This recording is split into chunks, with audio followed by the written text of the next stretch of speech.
ओम नमः शिवाय। धात्री, मालती और तुलसी का आविर्भाव कथा 26वां अध्याय, पंचम खंड, श्री रुद्र संहिता, शिव महापुराण।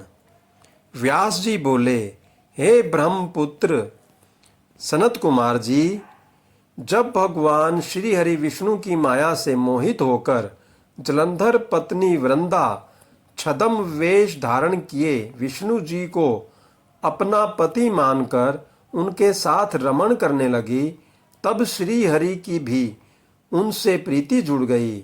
सच्चाई जान लेने के बाद कि जलंधर के रूप में भगवान श्री हरि ने उनके साथ छल किया है, उसने अग्नि में जलकर अपने प्राणों की आहुति दे दी।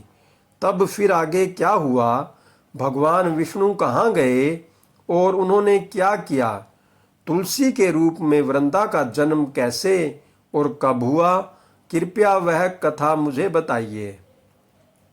सनत कुमार जी बोले, हे महर्षि, मैं आपके सभी प्रश्नों का उत्तर देता हूँ।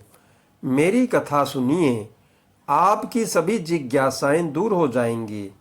जब वृंदा ने विष्णु जी द्वारा ठगे जाने पर अपने शरीर का त्याग कर दिया, तो भगवान विष्णु को बहुत दुख हुआ और वे वृंदा की चिता की राख को अपने शरीर पर लपेटकर इधर उधर मारे मारे फिरने लगे। इधर जब देवताओं को भगवान श्री हरि विष्णु की इस हालत के बारे में पता चला, तो वे सब बहुत चिंतित हुए। उन्हें समझ में नहीं आ रहा था कि वे क्या करें। जगत के पालन करता भगवान विष्णु को इस तरह दर दर भगटना शोभा नहीं देता। जब देवताओं को इस समस्या का कोई हल नहीं सूझा, तब वे देवाधिदेव भगवान शिव की शरण में गए। ब्रह्मा जी को साथ लेकर देवराज इंद्र देवताओं सहित कैलाश पर्वत पर पहुँचे। वहाँ उन्होंने त्रिलोकीनाथ भगवान शिव को हाथ जोड़कर प्रणाम किया और उनकी स्तुति करने लगे। तत्पश्चात शिव के पूछने पर देवताओं ने वहां आने का प्रायोजन शिव जी को बताया। देवताओं ने कहा, हे देवाधिदेव, करुणानिधान भक्त वत्सल शिव, आप तो सर्वेश्वर हैं, सर्वज्ञाता हैं। इस संसार की कोई बात आपसे छिपी नहीं है। भगवान श्री हरि विष्णु ने दैत्यराज जलंधर की पत्नी वृंदा को जलधर का रूप लेकर ठगा, परंतु उसके साथ साथ रहते श्री विष्णु की उनमें प्रीति हो गई और अब वे उनका वियोग सह नहीं पा रहे हैं। वे अपने शरीर पर वृंदा की चिता की आग लपेटकर जोगी बनकर इधर उधर घूम रहे हैं। प्रभु, आप उन्हें समझाइए कि वे ऐसा न करें। भगवान, यह जगत आपके अधीन है और आपको ही इस समय उनकी मदद करनी है, ताकि वे पहले की भांति होकर अपने कार्यों को पूरा करें।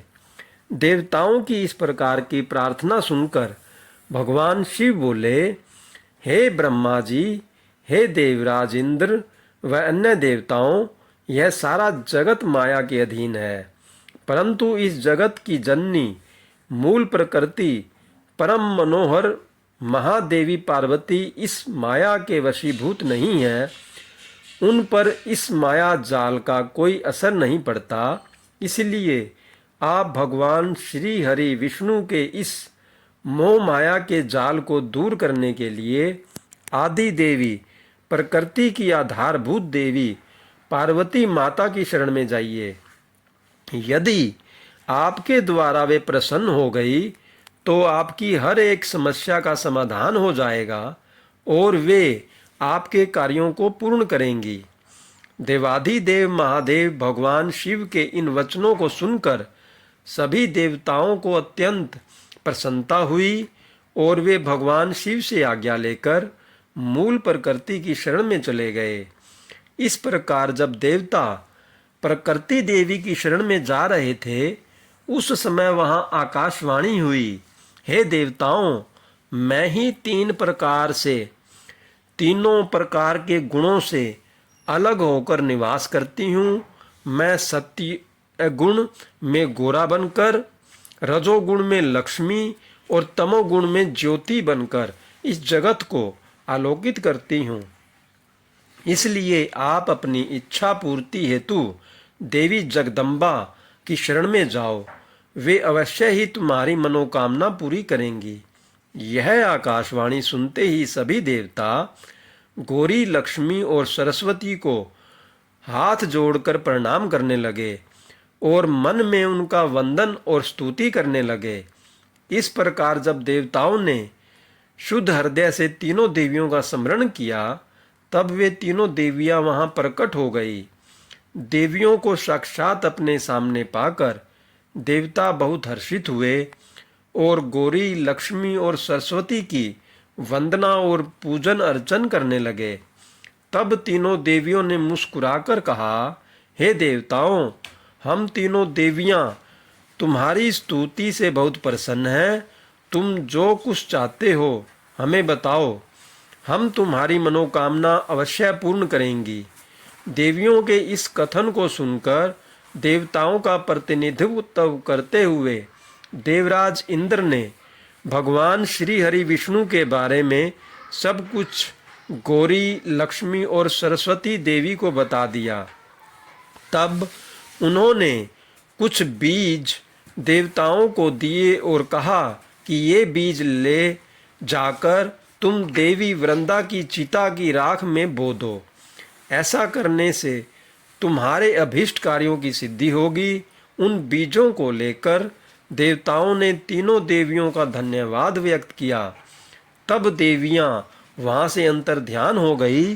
तत्पश्चात ब्रह्मा जी सहित सभी देवता उस स्थान पर पहुँचे जहाँ देवी वृंदा ने अपने प्राणों की आहुति अग्नि में दी थी। वहां पहुंचकर उन्होंने देवी द्वारा दिए गए बीजों को वृंदा की चिता की राख में डाल दिया। तब उन बीजों में से कुछ दिन पश्चात धात्री, मालती और तुलसी नामक वनस्पतियां पैदा हुई। देवी सरस्वती द्वारा दिए गए बीजों से धात्री, देवी महालक्ष्मी के बीजों से मालती और देवी गौरी के बीजों से तुलसी का आविर्भाव हुआ। जैसे ही धात्री, मालती और तुलसी नामक ये स्त्री रूपी वनस्पतियां उत्पन्न हुई और भगवान श्री हरि विष्णु ने उन्हें देखा, तो उन पर से माया का पर्दा हट गया और वे पहले की भांति हो गए। वे उन वनस्पतियों पर अपनी कृपा दृष्टि रखने लगे और तभी से धात्री, मालती और तुलसी नामक इन वनस्पतियों को भी विष्णु जी से विशेष अनुराग हो गया। तब भगवान श्री हरि विष्णु पुनः बैकुंठ लोक को चले गए। ओम नमः शिवाय। हर हर महादेव।